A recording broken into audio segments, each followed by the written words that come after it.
할렐루야. 오늘 영상 속에서나마 여러분과 함께 할 수 있어서 참 감사하고 기쁩니다. 오늘 함께 읽은 본문 말씀은 보통 탕자의 비유라고 말하죠. 탕자의 비유는 주님이 주신 여러 비유들 가운데서 특별히 진수로 알려져 있습니다. 어떤 이들은 말하죠. 복음 중에 복음이다. 이렇게 말이죠. 이야기가 이렇게 오늘 시작되고 있습니다. 한 아버지에게 두 아들이 있습니다. 한 아들은 장성한 아들이고 또 다른 하나는 거의 다 장성한 혹은 조금 미성숙한 아들인 것 같습니다. 이 아버지와 그의 아내는 부모로서 두 아들이 이 세상에 태어나 기저귀를 갈아주고 젖을 물리는 시점부터 시작을 해서 미운 7살 그리고 늙디듯 하는 호르몬 작용으로 온 세상을 뒤집어 놓을 듯한 사춘기까지 거의 무사히 넘기고 말이죠. 아무튼 그 힘든 양육의 과정을 나름 성공적으로 완수했던 것 같습니다.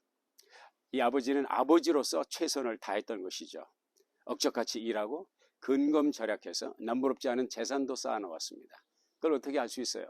첫째, 집에서 부리는 종들이 있었다는 것이죠.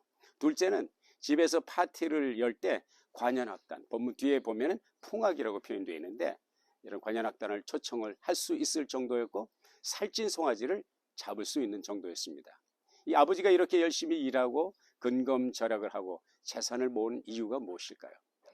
물론 자기 자신의 안락한 삶과 편안한 노후를 위해서라고도 할 수 있겠죠. 그러나 저는 그보다는 모름지기 그의 두 아들의 미래를 위해서 그들이 적어도 자기가 고생했던 그렇게 힘든 삶이 아니라 조금이라도 더 나은 양질의 삶을 자녀대에서는 살 수 있기를 바라는 마음으로 그런 길을 닫고 또 물려주기를 위한 그 소박한 꿈과 비전을 가지고 손발이 닳도록 일을 했을 것이라고 봅니다.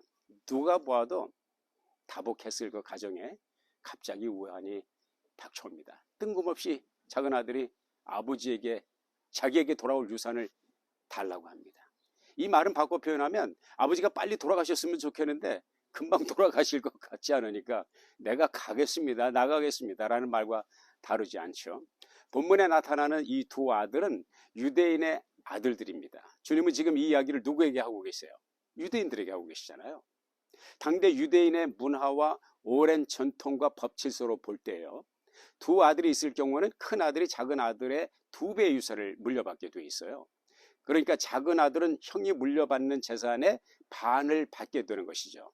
결론적으로 말하면 지금 이 아들은 아버지의 전 재산의 3분의 1을 자기에게 지금 당장 달라는 것이죠. 물론 부잣집이니까 그 정도의 재산만 해도 매우 큰 재산이었을 것입니다. 오늘 본문을 이해하기 위해서 또 하나 알아야 될 것은요, 당시 배경으로 볼 때 아버지의 재산이 이미 자녀들에게 유산으로 정해져 있다 할지라도요, 아버지가 세상을 떠나시기까지는 아버지가 전권을 가지고 있었고요, 아버지가 세상을 떠난 후에서야 아들들이 온전한 소유권을 행사할 수 있었다는 것이죠. 단지 아버지가 살아계신 동안에 아들들은 장차 그 유산의 소유주로서 재산을 관리할 능력, 또 소양, 다시 말해서 가족과 식솔들을 책임지고 그 의무를 다하고 남자로서 또 가장으로서 책무를 잘 감당할 수 있도록 아버지 밑에서 배우는 기간이 필요했던 것입니다. 그런데 작은 아들은 지금 아버지가 세상을 떠나시면 당연히 자기에게 돌아올 몫이니까 자기는 그걸 못 기다리겠다는 거예요. 아버지 돌아가실 때까지 못 기다린다는 거예요. 지금 당장 달라고 하는 것입니다. 무슨 말일까요? 가족을 책임지고 법적의 의무를 감당하고 재산을 관리하고 이따위 자기는 관심이 없다는 것입니다. 그런 것들을 위해서 아버지 밑에서 배우는 건 더더욱 싫다는 것이죠. 그냥 한마디로 말하면 아버지가 싫다는 것입니다. 아버지 잔소리가 싫고 아버지가 이래라 저래라 하는 것도 싫고 아버지가 자기 삶을 간섭하는 것 자체가 싫다는 것이죠. 한마디로 말하면 자기 마음대로 살고 싶다는 것입니다. 멋대로 하고 싶다는 것입니다. 많은 가정이 겪는 갈등의 문제가 무엇일까요? 자기 삶을 간섭하지 말라고 그냥 내 하고 싶은 대로 하도록 제발 놔두라고 외쳐대는 반항 어린 사춘기 청소년들의 자녀를 둔 부모가 겪는 홍역이 아니겠습니까? 이 세상에 살아가는 많은 사람들이 이런 삶의 철학과 패턴으로 살아간다는 거 아시죠? 하나님을 거부하는 이유가 무엇일까요? 예수 믿는 거 좋다, 성경 좋다, 설교 좋다. 그러나 이래라 저래라 하는 것은 싫다는 거죠. 내 마음대로 살겠다는 것이죠. 하나님을 등진 후에 그들에게 다가올 미래의 운명 같은 것은 조금도 관심이 없다는 것입니다. 본문에 나오는 작은 아들이 이 말을 할 때 아버지가 어떻게 반응을 했을까요? 그래, 잘했어. 그러지 않아도 나는 내가 내 집에 있는 꼴 보기 싫거든. 당장 짐 싸가지고 나가 했을까요? 아니죠. 그렇지 않습니다. 본문 전체 문맥을 볼 때 결코 그런 아버지가 아니었다는 것이죠. 안 된다고 했겠죠. 심사숙고하라고 했겠죠. 집 나갈 아들의 앞날이 훤히 보이는 아버지의 입장에서는 당연히 거절했겠죠. 간곡하게 만류도 했겠죠. 하지만 아들은 아버지의 말이 들리지 않습니다. 아니, 들으려고 하지 않습니다. 아버지의 아픔은, 아버지의 눈물의 의미는 무엇입니까? 앞으로 탕진할 그의 재산입니까? 아니면 집에서 자기 일을 도와줄 인력이 하나 없어진다는 손실감입니까? 아니죠. 돈도 아니고 인력도 아닙니다. 잃어버리게 될 재산은 더욱 아닙니다. 사랑하는 아들이 아버지를 거부했다는 것이죠. 아버지가 싫다는 너무나도 명백한 고백이었던 것이죠. 그게 아버지의 마음을 아프게 합니다. 그리고 그 아들의 장래를 알기에 더욱 가슴 아픈 현실인 거죠. 이런 아픔을 갖고도 눈물을 흘리면서도 결국 아버지는 아들의 소원을 들어주죠. 그러니 아들을 떠나보내야 하는 아버지의 마음이 얼마나 아팠을까요? 두 눈에는 맺힌 눈물이 있을 같았을지라도 가슴에 소낙비가 되어 쏟아지는 비가 되지 않았을까요? 성경엔 이렇게 마음 아파 눈물 짓는 여러 아버지의 스토리가 소개되고 있습니다. 인류 역사상 첫 자녀를 보게 된 아담, 가인과 아벨 두 아들을 낳고 얼마나 신기하고 얼마나 놀라워하고 기뻐하고 흥분했겠습니까? 두 눈에 넣어도 아프지 않을 그 소중한 두 아들. 하지만 큰 아들 가인이 작은 아들 아벨을 돌로 쳐 죽였을 때 아버지 아담의 심정이 어땠을까요? 또 에서와 야곱이 장자권을 두고 다투었을 때 동생을 죽이겠다고 혈안이 된 큰아들 에서, 그 형을 피해서 낯선 먼 타국으로 도망가는 야곱을 보면서 이삭의 심정은 어땠을까요? 또 그런 야곱은 훗날에 어른이 되어서 당한 슬픔은 어땠습니까? 10명의 형이 동생 요셉을 노예로 팔아 넘기고 옷을 벗겨 갈기갈기 찢어서 짐승의 피를 묻혀가지고 맹수에게 물려 죽은 게 틀림없습니다 라고 보고했던 형들의 거짓 보고에 누구보다도 요셉을 사랑했던 야곱의 심정은 어땠을까요? 그런데요, 정말 가슴 아픈 스토리는 다윗과 그 아들 압살롬의 스토리입니다. 사무엘하 13장부터 18장에 보면 가족 간의 갈등 속에서 겪는 한 아버지의 아픔이 나오죠. 다윗의 아들 압살롬은 아버지에 대한 섭섭한 감정의 쓴뿌리를 다스리지 못해서 마침내 반란을 일으킵니다.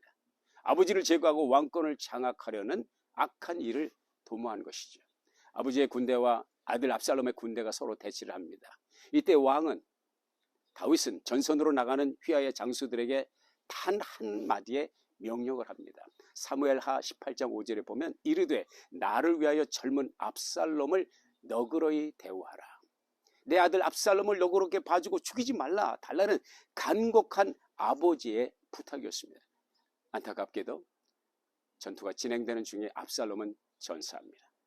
전쟁터에서 소식을 가지고 온 전령이 다윗에게 달려옵니다. 그때 다윗이 그 전가를 가져온 전령에게 한 가지 질문을 합니다.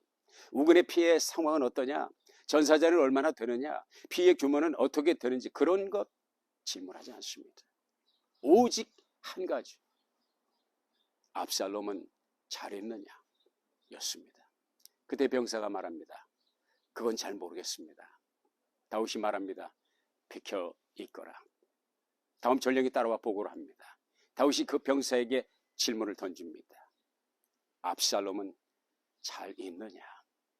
그때 전령이 하는 말이 내 주 왕의 원수와 왕을 대적하는 자들은 다 그 청년과 같이 되기를 원합니다. 마치 충성 보고를 하듯이 보무도 당당하게 보고를 하지만 이게 무슨 말입니까? 죽었다는 것이에요. 압살롬이 죽었다는 거예요. 그때 왕의 마음이 무너져 내리죠.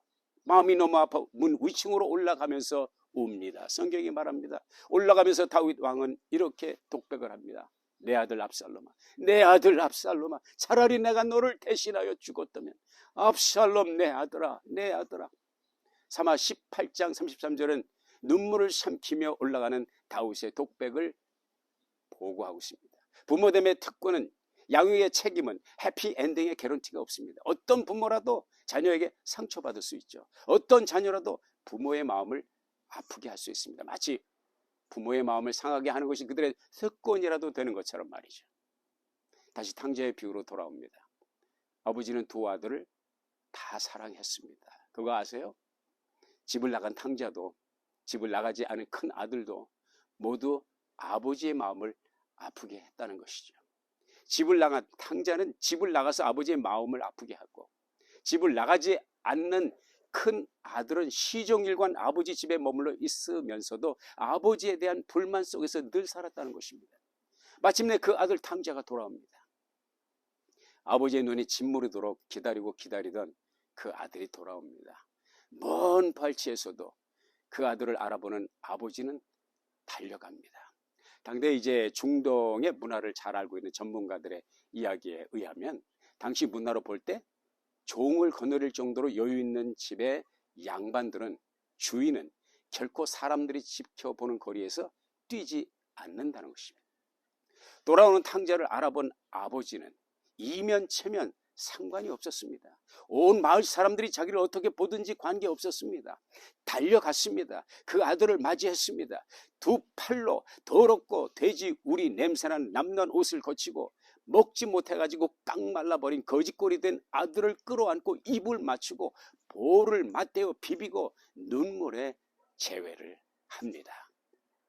아버지는 마치 죽었던 아들이 다시 살아온 것처럼 기뻐서 어쩔 줄 몰라 합니다. 여기서 우리는 또 하나의 보편적인 통찰을 발견하게 됩니다. 그것은 바로 자녀를 사랑하는 부모에게 있어서 가장 큰 기쁨과 행복은 바로 그 자녀의 안녕이고 그 자녀의 행복이라는 거죠. 자녀가 잘 되고 행복하면 부모의 모든 근심 눈 녹듯이 사라집니다. 가슴 아픈 상처도 한순간순간을 석삼년처럼 느끼며 기다려온 긴 세월의 서름도 아픔도 다 사라진단 말이죠. 슬픔의 눈물은 기쁨의 눈물로 바뀌고, 긴 한숨은 흥겨운 노래로 바뀝니다. 너무 기쁘고 흥분한 아버지는 그 기쁨과 감격 속에서 탕자를 위해 요즘 말로 그 비싼 키톤 브랜드 양복을 사서 입히고, 아버지 그 많은 재산을 탕자는 그 몹쓸 손에 다이어 반지를 끼워주고, 그리고 가서는 안 될 길을 갔던 그 더러운 발에 최고급 구두 테스토니 드레스 슈즈를 신기고, 살찐 송아지를 잡아 오케스트라 악단을 초청을 해서 초대형 축제의 한마당을 온 마을 사람들과 함께 엽니다. 저는 어떤 면에서 탕자와 아버지의 공통점이 있다고 봅니다. 그 한마디는 뭐냐? 낭비벽이라는 것입니다. 다른 점이 있다면 아들은 이기적인 쾌락과 육적 욕심을 채우기 위해서 많은 이들을 고통 속으로 몰아넣으면서 낭비를 했고, 아버지의 낭비는 사랑하는 아들을 위해서 끊임없이 낭비를 했다는 것이죠. 이것을 무엇을 비유합니까? 우리 하나님 아버지의 낭비벽입니다. 자기의 모든 것을 다 내어주셨던 그 낭비벽. 요한복음 3장 16절에 말씀하고 있는데, 하나님의 세상을 이처럼 사랑하사 독생자를 주셨습니다. 마다들은 밭에 있다가 돌아와 집에 가까이 왔을 때 관현악 음악이 울려 퍼지고 흥겨워 춤을 추는 이들의 왁자지껄 소리를 듣습니다. 이 모든 것이 돌아온 탕자를 위한 축제라는 것을 발견하고는 그는 기뻐하는 대신에 노발대발을 합니다. 그리고 집 안으로 들어가지도 않고 밖에서 버팁니다. 아버지가 나옵니다. 아들을 달랩니다. 그때 아버지에게 아들이 말합니다. 아버지, 내가 이렇게 여러 해 동안 아버지를 섬겨왔습니다. 아버지를 제가 한마디라도 거역한 적이 있습니까? 그런데 제게는 염소 새끼라도 한 마리 잡아준 적이 있어요? 내가 내 친구들과 함께 신바람 나게 즐길 조촐한 파티라도 한 번이라도 열어준 적이 있냐 말입니다. 라는 항변이었죠. 아버지의 살림을 장녀들과 함께 삼켜버린 이 배은망덕한 자식이 돌아왔다고 이런 잔치를 벌입니까? 나는 도저히 이해할 수 없어요. 용납할 수가 없습니다. 여러분, 아버지의 가슴에 못을 박는 아들은 집 나간 탕자뿐이 아니었습니다. 한 번도 가출한 적이 없는 큰 아들마저도 이렇게 아버지의 가슴에 못을 박고 있었던 것입니다. 두 아들을 사랑했던 아버지의 두 눈에 흐르는 눈물이 여러분 보이십니까? 예수님은 이 비유를 통해서 듣는 청중 유대인들에게 무엇을 오늘 말씀하고 싶으신 것이었을까요? 탕자의 모습을 통해서 하나님의 존재에 대한 무관심, 신앙에 대한 무관심, 하나님을 거부하는 이방인의 모습을 말씀하고 계신 것이 아닙니까? 아버지의 가슴에 못을 박고 관계 자체를 절연한 사람, 드러내놓고 모든 이들 앞에서 아버지 가슴에 못을 박은 그런 아들이죠. 이런 이들에게 종교는 전혀 관심의 대상이 아닙니다. 하나님이란 단어, 신앙이라는 단어 자체가 그들의 삶에 존재하지 않습니다. 자기 배와 육체의 정욕과 세상 쾌락이 저들이 추구하는 삶의 전부란 말이죠. 큰 아들의 모습을 통해서 주님은 무엇을 말씀하고 계십니다. 하나님의 선민이라고 자부하는 유대인들, 특별히 서기관과 바리새인 같은 종교 지도자들을 향한 메시지를 주님은 던지고 계신 거예요. 큰 아들은 집을 가출하지 않았으니 모범적 효자입니까? 아닙니다. 결코 그렇지 않습니다. 아버지와 동생과 함께 살았지만은 그에게 사랑의 관계는 존재하지 않았습니다. 그런 동생을 사랑한 적이 없어요. 가출 전이나 가출 후나. 그렇다고 아버지를 존경하거나 사랑했는가? 그것도 아닙니다. 사랑한 적이 없어요. 동생이 살아 돌아왔지만 그는 전혀 기쁘지 않았습니다. 아니, 도리어 증오합니다. 죄송합니다. 속된 표현을 써서요. 저 인간은 나갔으면 그만이지 왜 또 기어 들어와서 내 속을 이렇게 긁어놓는 거예요. 주님은 이 비유를 통해서 청중들에게 이렇게 말씀을 하고 계신 것입니다. 너희는 입으로는 하나님 찾으면서 하나님의 심정을 모르며 말로는 율법 하면서 율법 속에 담긴 하나님의 사랑을 모른다. 밥상을 들고 다니지만 밥그릇이 없고 밥그릇은 들었지만 밥이 없는 것처럼 형식은 있으나 내용이 없으며 그럴듯한 종교적 외양은 있지만 하나님을 사랑하지도 않으며 그분과의 인격적 관계가 없는 것을 주님께서 지적하고 계신 것입니다. 사랑하는 여러분, 여러분이 이 스토리의 등장인물 가운데 누구입니까? 아버지라고요? 그럴 수 없습니다. 주님이 말씀하신 아버지는 오직 하늘에 계신 사랑의 하나님 한 분뿐이시거든요. 그렇다면 저와 여러분은 이 두 아들 중에 누구입니까? 어떤 누구도 이 두 아들 중에 하나, 그 이상도 그 이하도 아닐 것입니다. 왜냐하면 본문에 셋째 아들은 없거든요. 주님은 오늘 저와 여러분에게 이 한 가지를 소망하시며 요구하십니다. 아버지 하나님의 심정을 알라는 것입니다. 하나님 아버지의 눈물의 의미를 깨달으라는 것입니다. 아버지를 버리고 집을 나간 탕자처럼 하나님 아버지를 등지고 믿음과 상관없는 삶을 살아오셨나요? 돌아서시기 바랍니다. 탕자가 돌이켜 아버지 집으로 발길을 돌린 것처럼 하나님께로 돌아서시기를 주의 이름으로 도전합니다. 하나님은 당신을 기다리고 계시며 언제든 맞을 준비를 하고 계십니다. 여기 이 예배 자리에 앉아 계신 여러분 기독교 신앙인이라고는 보배롭고 존귀한 명성을 가지신 분들이죠. 그러나 정말 여러분은 하늘 아버지 되신 하나님의 마음을 알고 계신지요? 하나님의 심정을 가지고 여러분의 자녀와 세상을 품으며 하나님의 눈으로 방황하는 자녀와 길을 찾아 헤매는 이웃들을 바라보고 계시는지요? 여러분, 누가 뭐라고 해도 하나님은 여러분을 사랑하십니다. 하늘이 무너지고 땅이 꺼져도 그걸 잊지 마시기 바랍니다. 제 말이 아닙니다. 로마서 5장 8절은 이렇게 증언하고 있습니다. 우리가 아직 죄인 되었을 때 그리스도께서 우리를 위하여 죽으심으로 하나님께서 우리에게 대한 자기의 사랑을 확증하셨느니라. 그 하나님 앞으로 돌아오십시오. 하나님과 함께 계시다고요? 그런데 그 하나님이 너무 인색하신 것 같다고요? 그렇지 않아요. 로마서 5장 32절은 이렇게 말씀하고 있습니다. 자기 아들을 아끼지 아니하시고 우리 모든 사람을 위하여 내어주신 이가 어찌 그 아들과 함께 모든 것을 우리에게 주시지 아니하겠느냐.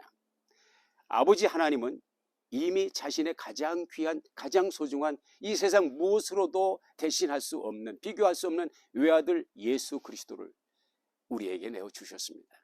그 하나님을 믿으십시오. 그 하나님을 신뢰하십시오. 연약한 무릎을 다시 세우시고요. 당당히 걸으십시오. 달리십시오. 하나님을 바라보며 독수리처럼 믿음의 비상을 하시기를 도전드립니다. 하나님께서 여러분을 위해 벌이시는 한마당 은혜의 축제를 경험하시기를 주의 이름으로 축원합니다. 기도하겠습니다. 탕자의 비유를 통해서 아버지 하나님의 사랑을 알게 하시고 하나님의 은혜 앞에서, 하나님의 사랑 앞에서 우리는 누구인가를 발견하게 하신 은혜를 감사합니다. 이 말씀 마음에 새기게 하시고 때때로 생각나게 하시고 어떠한 상황 속에서도 주님의 사랑을 외면하지 않게 하시고 신뢰하고 믿고 의지하며 달리며 비상하는 우리 모두가 되게 해주세요. 예수님의 이름으로 기도했습니다. 아멘.